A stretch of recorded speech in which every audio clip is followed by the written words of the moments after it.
Special Branch and MI6 officer and the author of Black Ops.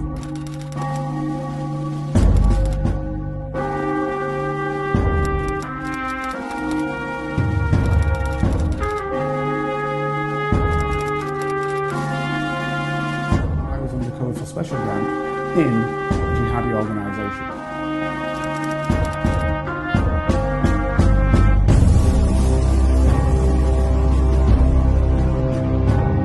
If you'd like to help Carlton keep producing the Black Spy podcast and receive episodes and information that's only available to Carlton's special Patreon agents, then you can donate as little as £3, €4 or $5 a month by signing up with Patreon.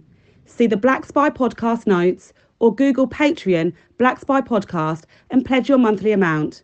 You can even win the opportunity to be a guest on the show. Thanks for listening. And don't forget to subscribe for free. My name is Carlton King, and welcome to the Black Spy podcast, the show that shines a light on the world of secret intelligence, national security, and armed governmental personal protection operations, and more importantly, looks at the world of geopolitics. And if you are a regular listener, you will know that now I work in conjunction with my partner in crime, or sometimes I actually even call her the enemy, the Fourth Estate. That's quietly, the Fourth Estate. The press. Yes, ladies and gentlemen, the press. So, Fergus, Isaac, great press individual. How are you this week? I'd like to just recount to your listeners that I am super nice, super lovely. You know, yeah, we sometimes we toss. Do you know what? For once, I thought about this. I did think about this today. I thought about this because I knew in my head what we were going to talk about, and I thought, do you know what? For once, I think we're on the same page. So. Brilliant. It's less of a tussle and more of and more of an articulation, I think. Excellent. However, it is also the elephant in the room because we haven't mentioned this yet, and it is happening very, very soon. We have to talk about the coronation, don't we? Do we really? Yeah. Well, yeah, but this is the thing, though, isn't it? Do we really? It's the sense of ambivalence across you know not just the media. I feel this from from my postman. I feel this from the person in the person who's got the allotment next to me, the person in the checkout in the supermarket, I feel national ambivalence is it's not a I'm not coining this term, but it's for those not in Great Britain, can you explain what you mean? Because they may not know. Example, somebody in the United States. It's interesting because we've obviously, so the coronation is coming up on the 6th of May, which is alarmingly soon, and everyone's kind of going, oh yeah, great, day off, street parties and all the rest of it, but the compared to the furore and the vigor behind the Queen's Jubilee, mm-hmm. or even, I mean, it sounds dark to say this, but even the Queen's passing, mm-hmm. Is very different. The national barometer, emotional barometer, is incredibly different to now as compared to the Queen. Now, what I wanted to talk to you about today, or what I wanted to chat about really, is that there've been, in a way, like, King Charles, well, gosh, he's waited an awful long time to ascend to the throne. There have obviously been people. Choose your words. There's obviously been. There have obviously been people. Well, not just, but even royalists. There have even been royalists who've said, maybe he's not the right person for to take the role. Maybe he's waited too long. Maybe he should pass it to his son or whatever. To be honest, like, he's got there. He's gotten it. But there's been a long time, and he's done a lot of things hasn't he? He's done a lot of things, So- compared to his mother, who was straight to the throne. She just got married, she just had him and his sister. She was there. She was tutored in what she needed to know. She was sort of cap in hand with Winston Churchill, and away they went. But versus King Charles, who's had a long heritage of doing an awful lot of quite controversial things. Let me ask you a question, Fergus, as we're coming into this, because first and foremost, let me get you feel for what angles you want us to cover. Do you want us to cover more sensitive angles, or do you want us to cover the more salacious avenues of this coronation? Well, let's roll with it. As a starter for 10, Carlton, I mean, you may or may not want to narrate this story to your listeners, but you did tell me this story about when you were protecting him, and you'd said that potentially he wasn't on the same level as the people that he was about to meet. Like, it's up to the, like, I'm not putting a gun to your head to narrate that story at all whatsoever. However, I did laugh sort of inwardly chuckle, when he was doing that signing ceremony in Northern Ireland last year. Like he was just king, wasn't he? I think at the time. And he completely lost his shit because the pen broke. Yeah. He couldn't sign the guest book, right? And he just like completely lost it. And that just made me think of your story. And full disclosure, just to make it very clear, I was a special branch officer at the time. And obviously, as people know, throughout most of my career, and we did not protect the royals. However, what it was that, and so I'll have to narrate some of the story. What it was that Prince Charles, as he was then, was going out to the desert in Saudi Arabia, and he was basically going to paint in the desert with the Saudi prince. And so it all been arranged. This is what was going to happen. They're both royals, so they were going to go out there and have a splendid time painting in the desert, and it's all been set up. It had been something that had been highlighted to the Saudi people in general and to others that Prince Charles was coming to paint in the desert. So what I got a call from was from the then Assistant Commissioner for Specialist Operations, a great guy, by the way, a guy by the name of David Vaness. And I'm called up into his office, and he asked me, could I go to Saudi Arabia, utilizing my knowledge of secret intelligence, and basically find out everything I could about the potential for there to be any attack against the prince, and thereby pass that information in a sanitized mode, as and when I got any information, if it would come out, to royalty protection, who actually do the protection of him. Another part of the Metropolitan Police, but they're a uniform body, not that they're in uniform, but they're a uniform part of the Metropolitan Police, another section. So at that time. So I was given this task. He said, can you go now? Yeah, sure. So I fly out to Saudi, meet with Saudi's security service and Saudi police and Saudi special forces, and look at what is required for us, UK, and vector in various UK individuals to assist in the protection model, along with royalty protection, because it's it's in a desert, it's open to deal with that issue. So worked out what we needed, what was required, etc., etc., etc. And it went off very, very well, albeit that the prince didn't spend, he was then, the prince didn't spend the whole time there, because on way to there, he had to make a diversion to Iran because there'd been a massive earthquake and many hundreds, in fact, many thousands of people had died.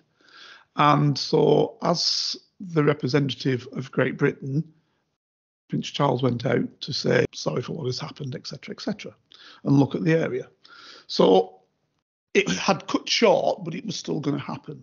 So the bit you're referring to is en route back. So it's all gone splendidly well. We know what's going on. Saudi Arabia, obviously you're aware that Al-Qaeda was run by some Saudis, including bin Laden himself, etc. So it was open to potential problems. And we were in Afghanistan and we were in Iraq, etc., etc. So it had all gone well, and we were going to fly. He was going to fly back. Now, I had a ticket to fly back on a scheduled British Airways flight, business class as per the norm. But I said to the royalty guys, listen, have you got place on your plane? Which was, in those days, we had a relatively small aircraft for royals. It was the Queen's flight, so she had access to it, and other royals had access to this flight. They call it the Queen's flight, the RAF. But it's not a large aircraft. It was a small one, 146, relatively small. So I said, have you got room on there? Rather than charge the job X amount of pounds for me to fly business, let me just hitch a lift for you guys and fly back. And they said, yeah, there's room, jump on. So I jump on, I go through his stateroom, and then in the back there's, nice area in the RAF, and they look after you, feed you well, etc., etc. So all this has happened, and the one problem, what had happened is prior to that, looking at our aircraft, the Saudi prince had said to Prince Charles, do you really want to travel back on that? Or do you want to travel back on my plane? Because I'll lend you mine. And his was a big 747 Super Duper. I've subsequently been on it on another job. Fantastic aircraft, brilliant. All look very nice and fantastic. And so this information came to me. It's been offered. So I looked it through at the time. So I'm not saying anything that I shouldn't do.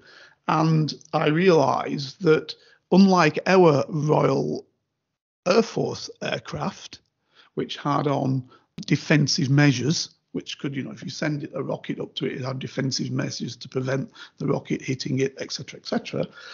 The Saudis' aircraft at the time, obviously there was a change shortly thereafter, didn't have such aid because it wasn't a Royal Air, an Air Force aircraft like ours was, that was on the Queen's flight with protected measures. So I said to Prince Charles, I said, I'm sorry. I said to the royalty protection team leader, I said, I'm sorry, I won't allow for the prince to travel on that. Do you want me to tell him? And the royalty leader who headed up the team, he said, no, it's no problem. I'll tell him. He was a chief superintendent. I'll tell him.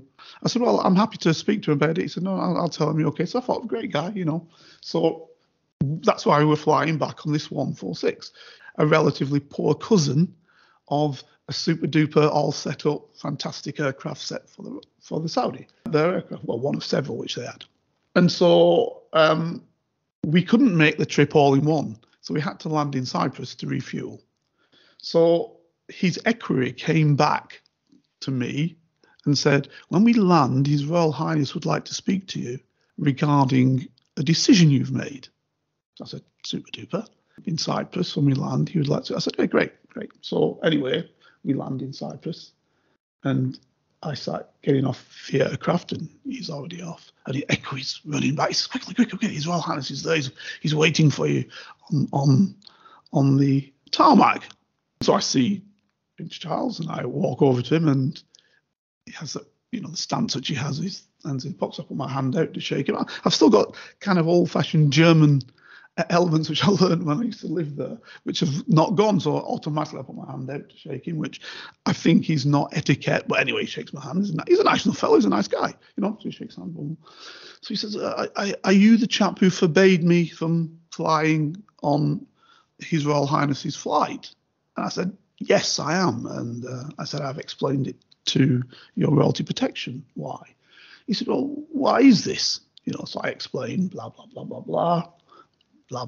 It's, you've had a successful time. What I didn't want was some chap with a shoulder-to-air missile on his shoulder to blow the aircraft up, and it had all been for naught. So that's why. So I, looking at it and assessing everything correctly and what the enemy might have, it was my decision that you should not fly on that aircraft. So he said, that's eminently sensible. And I made a little bit of a joke. I said, I'm sure within 3 weeks that your Prince Royal Highness colleague will have all the defensive aids that are available in the world. Obviously, Saudis have the money, and they would have been one-upped in a sense. So that was a bit of a joke I made him, and he kind of smiled. And so then we were talking about other things, and he just kept talking, wanting to know more and more and more. And I could see the equity jumping up and down. And this is the point that I make to you, Fergus. It's not necessarily him. It's often the people around him. So this equity starts going. First of all, he kind of got my attention, and he put his head on the side, if you can imagine. I know we're on audio only, but he put his head on the side to try and get my attention. And I could see he's saying, your time's up, my friend, time to go. Right? But the prince was still talking to me, so I still kept talking. And then he was hopping from one leg to the next, the equerry, and then he started going, and it was like something from the Yes Minister. It was crazy. Like this chap was, so he's still talking, so I'm still talking, and then I put this fella out of his misery, and I said, I think the equerry thinks it's time for me to leave, Your Royal Highness, So I left.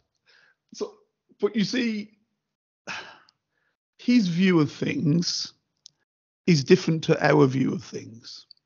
They see things, royals, in a completely different manner because of how they're brought up.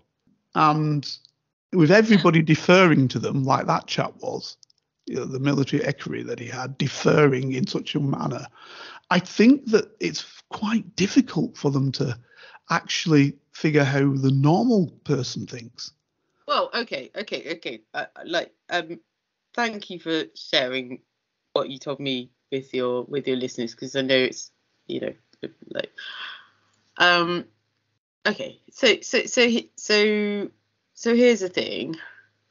The coronation's in goodness, 3 weeks, right? Less than that. You can reword this if this goes whatever. I probably shouldn't have said so many times.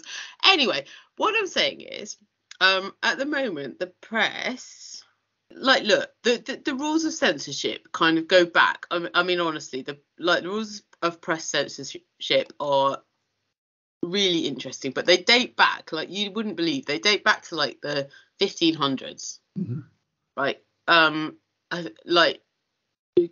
Queen Mary owned all the printing presses, so there could never be anything blasphemous or treacherous or derogatory or whatever. And in fact, she owned it all, and then through Edward VI, I think, he was even harsher than her. He literally he clamped down on everything. Everything that came out was basically propaganda for him, And then in the sort of 17th century, when it was all the kind of the post-Civil War, it was all sort of Thomas Archer and pamphleteering. It was all very, very political, seditious pamphlets. Yeah, it was all sort of politically contentious times, right? And so and so they revoked they changed the laws. They revoked the laws. So they basically said that anybody technically could publish anything as long as it wasn't treason or reporting on or reporting on a court case or blasphemy, right? And actually one of the things that always makes me laugh, because this was the 1700s, right? Or no, the 17th century. So this is 16 20 something, right? What makes me laugh is as soon as they dropped the laws, you know, there were, I think there were like, it was something like 300 publications applied to be publications, right? Yep. Right. So they wanted to, but only I think 12 or 13 survived. Like as in like 300 applied for licenses, like started off, but they couldn't sustain themselves. But only a few of them survived, right? And some of them have sort of grown into what's ended up being, you know, what's ended up being the Telegraph, or ended up being like, you know, other publications. But the one thing that does make me laugh is one of the publications that survived was this was penned by this author called John Crouch, right? And it was basically Viz for the for like the 17th century. Every day's a school day. I'm learning. Every day's a school day, but like if you're listening, I'm pretty sure your listeners are familiar with the concept of Viz, but you know. Anyway, all I'm trying to say is that there's still to this day there's a press governance that says that sort of blasphemy, heresy, negative reporting on the king can be looked at as a crime. And actually, there's a hilarious, I mean, honestly, this made me laugh. There's a hilarious article that the Daily Mail ran, right? They were saying journalists could face up to 14 years in prison for stories embarrassing the government or state under proposed charges to the Official Secrets Act that would and bear in mind I'm talking in Daily Mail language, right? So there's going to be some capital letters in a minute that would treat them like foreign spies. yeah. But okay, so I'm just putting that out there, right? To say that at the moment, so obviously the UK media is in the run up to May the 6th is needing to sort of think about how they are going to narrate the King Charles story, right? But let's just circle back, right? Let's circle back to to 2003. 2004, right? Mm-hmm. Remember the Black Spider memos? Absolutely. Right, because you were there, right? Absolutely, I'm familiar. Okay, yeah. King Charles was actively writing to politicians. I mean, at the time, Tony Blair, bearing in mind that sovereigns or members of the royal family are supposed to be politically neutral. You know, I mean, let's unpack that. Let's unpack that later. But carry on. Yeah. Let's unpack that later. But he was asking for things like badger culling, alternative medicine, saving the albatross. You know, there are all sorts of random demands, right? And there was this Guardian journalist called Rob Evans who realised that under the Freedom of Information Act he could subpoena all of this information, right? But it took a decade. It took 10 years, and it went through court, and it went through I think 16 different judges till one of them can make their mind up, right? Yep. Your mate very familiar. Your mate DC was very much trying to stop the case, you know. But eventually they won, right? And so eventually under the Freedom of Information and you know the second to last, I guess, or maybe the like pre-penultimate judge had said something like it would massively damage his future as a king if all of this information comes out. But then 3 judges along said no, let's let it all out. And then it did all come out, and it was like to me. I mean, I personally am less bothered about the particular passions that he was obviously so vocal to narrate and so sort of eloquent. Although you know they were called the Black Spider memos because of his scribbly writing, but you know the fact that he did bother to narrate them. I'm less bothered about the minutiae of the concerns that he was, that he was petitioning, but more the fact that he was actually petitioning those politicians in the first place. Right. So let's unpack some of this. It's quite interesting because the story I just told you at the head of the show, which you asked me to tell, obviously, and you know this, I have censored it. Right. So in itself, we all do it. We all censor elements when we think it is just, proper, safer, whatever, to do so, right? So that story I told you is not in its entirety, as you know. Okay, so let's just put that one side. Now, I'm extremely familiar with the OSA, the Official Secrets Act, originally of 1911, which is a draconian piece of legislation, right? And as you rightly say, they want to add to it. And indeed, two little bits. One is that MPSB, Metropolitan Police Special Branch, out of Scotland Yard, of which I was a member and a extremely proud member, because I think it was a great organisation before it was disbanded. And a part of that, the OSA was our bread and butter. And indeed, at one stage, I was going to head up the unit that we call prosecutions, which is the unit which prosecuted individuals who were found foul of the OSA, generally spies, but other people as well.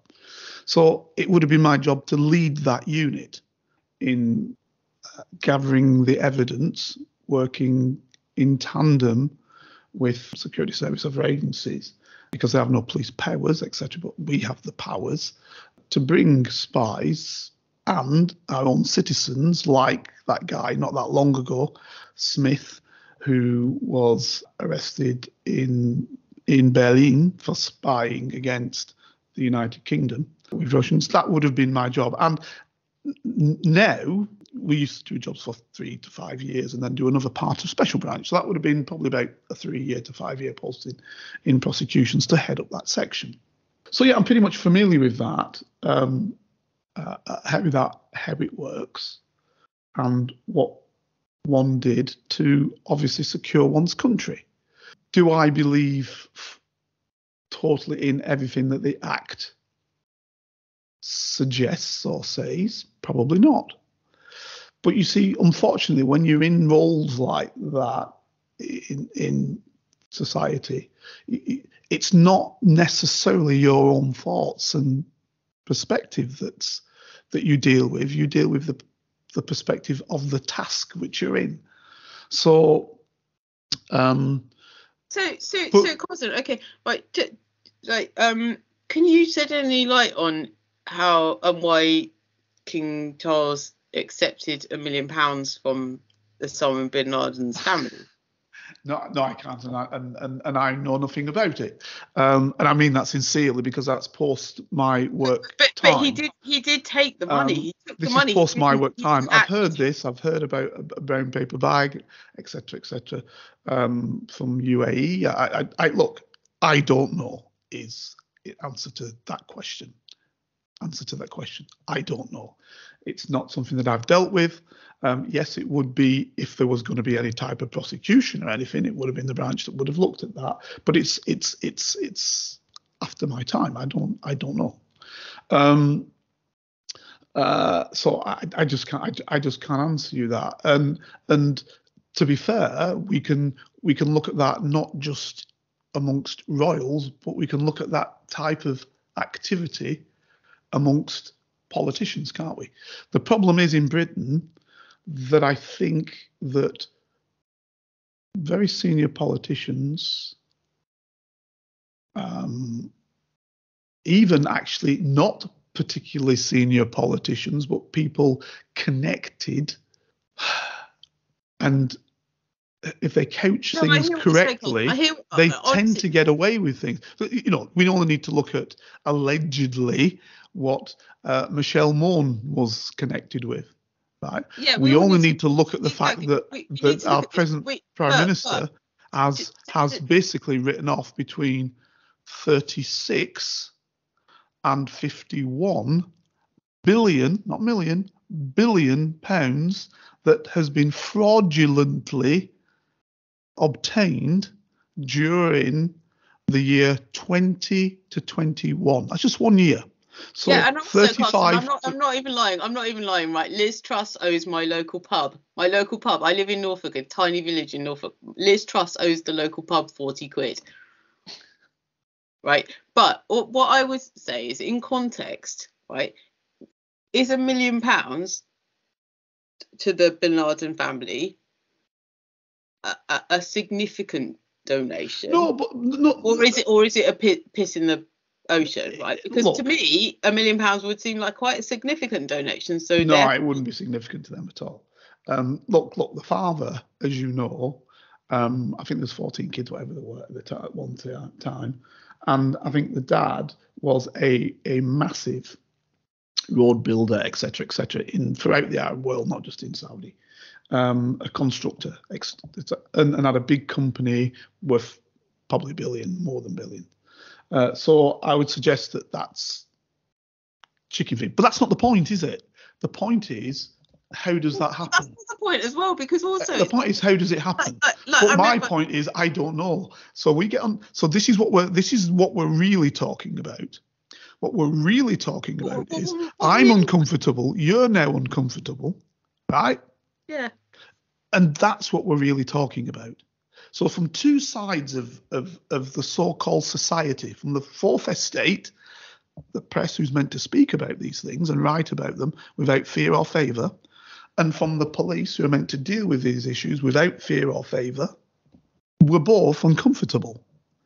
So the question then is there a level where you can just get away with what you want to get away with? And this is why I mentioned to you, just this year, now we're not going back in time, we're talking about 20 to 21, our Prime Minister has chosen, when he was the Chancellor, to write off 35 billion off to 49 billion, whichever it was, because that they don't even know what the number is, but it's a minimum of 35 and probably a maximum of around 51 billion pounds. Now, that is higher than any single budget for any department of the United Kingdom other than Social Security, National Health Service, and the other one is education. But all other departments spend less money than has been stolen effectively via fraud from the government, and the policy set by the then individual who was running the Treasury, now Prime Minister, was, we will not look into these investigations. Now, so you've got to ask yourself, why are we not investigating it? When, I'll tell you now, if you claim more than 40 quid on your income tax, you will be investigated. But you can lose 35 billion, that's the minimum, billion, and nobody's looking for it. Yeah, that to me is astounding. But it's because of the way our systems function. That's bad. Well, yeah, absolutely. I mean, and also, I mean, sort of just circling back to King Charles, like, like, I mean, he's got this sort of urban extension called Poundbury that he kind of developed and endorsed, and I mean, I don't know how much money's been sunk into that, but he's obviously got the Prince's Trust. Now I've got loads of friends who have had grants from the Prince's Trust, and really sort of benefited from it, from those kick-off grants, but they got £1,000 and then that was it. you know, they pay out absolute fortune to all their celebrity ambassadors. Mm. You know, an absolute fortune. I mean, their laundry list of ambassadors is like Phil Collins, Philip Schofield, Gary Lineker, Jeremy Irons, you know, Jerry Halliwell, you know, Idris Elba, like you know, right? I mean, you know, these people don't come for free. Mm-hmm. But I mean, that I wouldn't know. So you know these things. I wouldn't know whether these celebrities get paid or don't get paid. And I'll tell you something else. Okay, I'll tell you something else. All right. Another thing that sort of that interested me, sort of, like I say, because there's a sort of level of ambivalence. It didn't piss me off in the same way that a lot of things piss me off. Sorry, but do you know what I mean? That we you know, banter about. But on the not that I received the official invite, obviously, but on the official invite to the coronation, okay, it's King Charles and Queen Camilla. Mm-hmm. Do you know what I mean? Look, it's so like he's got like everything that they were cooking up all of those times or whatever, like, whatever. You know, he's got his vision. He's got his vision that he wanted. King Charles and Queen Camilla, like you know, he's got his thing. He's the king, so he can do what he wants. But you know, let's be real about this. Let's be absolutely real about this, Fergus. Let's be real about this. At the end of the day, until Annus Horribilis, right? Remember when the Queen said, "It's been Annus Horribilis"? Yes, yes. You like that? I thought it was quite good. But anyway, until Annus Horribilis, do you know that the royal family paid no taxes? I didn't know that. So there you go. And this is what happens. People don't know stuff. So what happens is when they had to rebuild, right? And she was saying, we want Windsor rebuilt, blah, blah, blah, blah, blah. People then start saying, well, hold on. And it's particularly these individuals who were very small body, but they do quite a good job in some ways of talking about what the royals do cost. The Republican, it's not a party. They have a Republican body. You'll know it in the press. You know what these people sometimes get press and be able to get things out. But basically, they said, well, why are we paying for it if we can't just walk in and use it? I'm just going to interject here, Carlton. They just spent $8 million on a photo shoot with King Charles and Queen Camilla to now hang portraits in every public building in Britain. £8 million. Yeah. Look, I'll tell you something else that you probably don't know, right? When you live in somewhere that says on it the Royal Borough or the Duchy of somewhere, etc., right? If you live in one of those places, it's quite interesting. So you're a person who all their life has worked hard. You've got 4 or 5 different houses. You may even be a bad guy and not have people living in terrible conditions in one of your several houses or 10 houses you've got. But you've got no family, no children. If you're a man, no wife. If you're a woman, no husband. You've got nothing. So you've got nothing to leave your money to, right?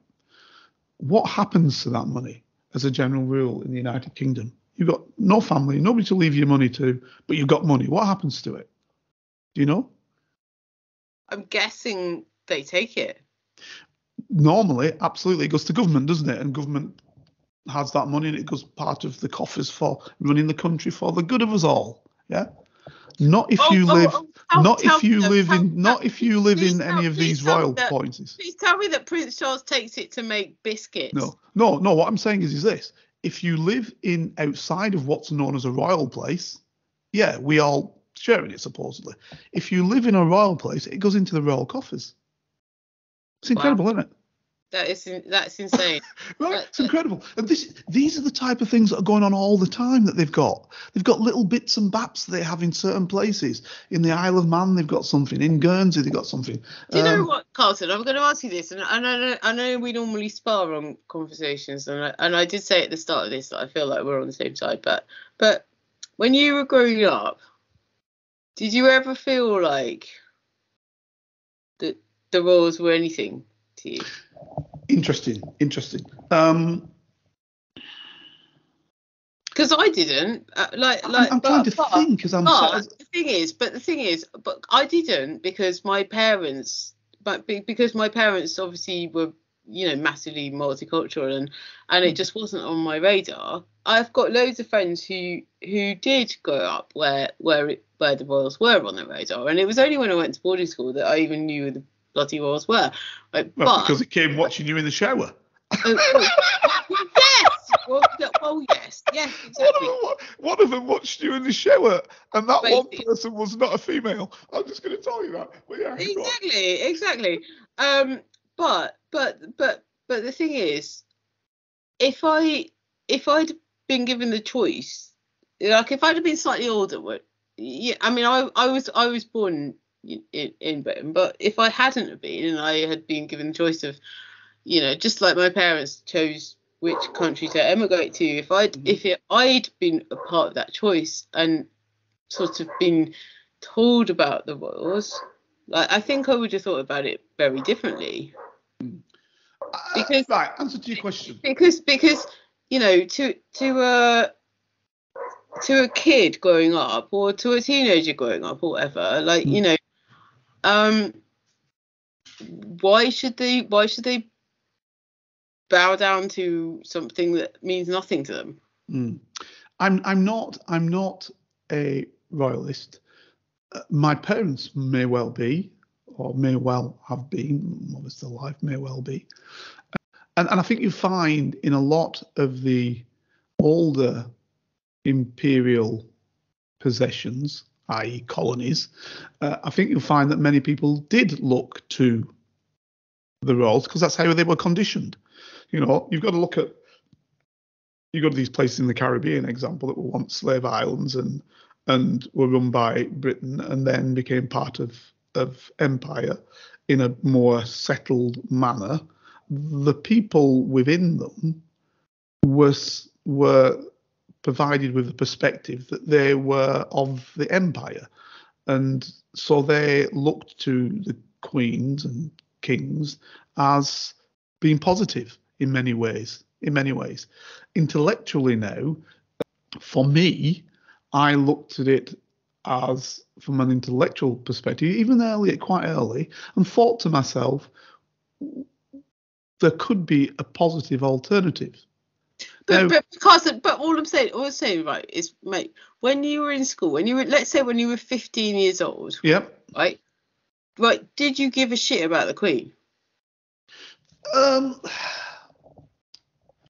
I guess I was conditioned like most others. I guess I was conditioned like most other people, and you know, having been in the various bodies which tend to orientate your life, like the Church Lads Brigade or the Scouts, you do orientate yourself because all of them tell you that's a good thing. So you do basically believe. So just to narrate back to your listeners, because obviously I know this and they might not, but when you you know, in special protection branch, you were essentially, you know, aligned, you know, your boss was the Queen, right? So but yeah, for all services in Great Britain, for all. So if you had your time again, if you want to be part of any service in Great Britain, if you had your time again, though, Carlton, right, genuinely, if you reached deep into your heart and thought about, instead of just like ticking that box, right, would you align yourself to? When you say align is an interesting thing. I think that's a bit strong. What happens is, if you are in the military, any part of the military, right? So the military in general, the British military. If you are in the police, doesn't care what part you're in the police. If you're in the fire brigade, if you're in the prison service, if you're in any of the service, I'm just saying, NHS may be a little bit different, but any of the services which you're in, you take an oath, right? That oath is not to the government of the United Kingdom. It is to basically the head of state, which in my time was the Queen. now the king. So that's the oath that you've done to, and everybody does that. So there's no way out of it. That's what you do. If you don't swear your oath, you don't get the seal. So that's you done. You're finished. And can you share like the top line of what the terms of that oath are? It's just that I swear allegiance to my time, Her Majesty the Queen, and to, I think it says something like that, to carry out the duties without fear or favour, blah, blah, blah, blah, blah. Oh my God, it sounds like the brownie promise. It sounds like the gold guide promise. But that's everywhere. That's in every, because this is where the problem lies. Just let me finish this point, because when I talk with people who say, well, the royals don't have any power, so it's just, they're just there, they don't have any power, they're not doing any harm. Actually, if you put it to the test, and let's say a government turned around and said, you know what, we don't think there should be a royals anymore, but the royals said we want to stay in power, which way would the armed forces, the police, the prison service, the fire brigade, which way would all these people that swear their oath, which way would they fall? Who would they follow? That is such an interesting conversation, Carlton, because if there was a civil war, there wouldn't be able to be a civil war, would there? Because actually, like, let's say let's say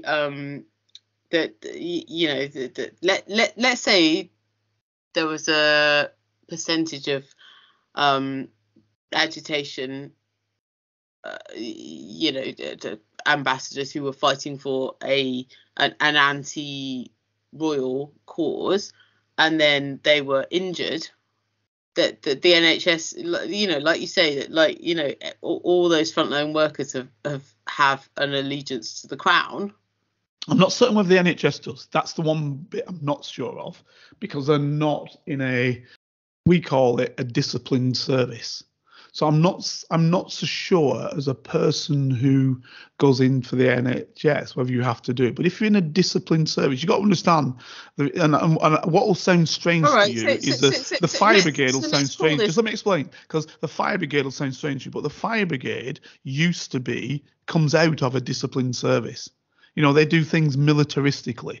So they're classed as in a military type of service. So those bits in that type of disciplined service, same with the prison service, those swear allegiance. I don't think that the NHS does. I don't think, but I may be wrong, because the reason why I'm saying this to you in this way, I'm not so certain that the rulers of the NHS don't. Because what might happen is when you get to a certain role and a certain level, so you're the head of a trust or something, you may have to swear your allegiance by being the head of the trust. I don't know, because I've never been it.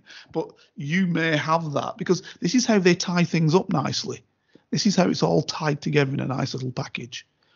I actually think, and you tell me if I'm wrong here, but I actually think that the top bishops also swear that allegiance. So that was part 1 of this week's Black Spy podcast, and hope you enjoyed it. We'll have part 2 next week. If you'd like to help Carlton keep producing the Black Spy podcast and receive episodes and information that's only available to Carlton's special Patreon agents, then you can donate as little as £3, €4 or $5 a month by signing up with Patreon. See the Black Spy podcast notes or Google Patreon Black Spy podcast and pledge your monthly amount. You can even win the opportunity to be a guest on the show. Thanks for listening, and don't forget to subscribe for free. Here is a working class spy telling his stories, the secrets, the lives of spies. Feel free to message Carlton King on all socials and give this show 5 stars on Apple iTunes, and subscribe so you never miss a single episode. For your ears only. I was a member of Her Majesty's Secret Intelligence Service.